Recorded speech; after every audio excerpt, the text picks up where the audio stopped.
To get started, you want to thread all your cords onto your button. So I've got 3 different colours, so I'm going to be making a simple braided bracelet with a button fastening. So once you've attached your cords to your button, what you want to do is clip your button to the top of your board and then separate into your 3 colours. And then you want to do a straightforward braid, the same as you would do if you were braiding your hair. So it's just straightforward 3-stranded braid.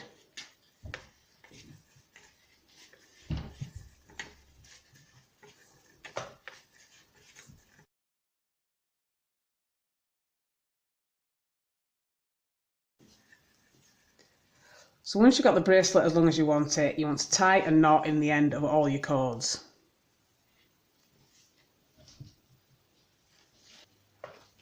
So once you've tied a knot in all your cords, you can trim off 4 of them at the end just to make your buttonhole. You could use all 6 if you want, but I think it makes it a little bit easier if you just trim off the excess.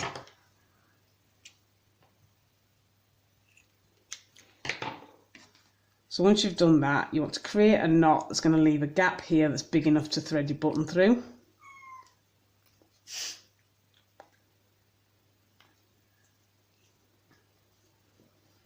And if you want to make it extendable, you can do the same thing again.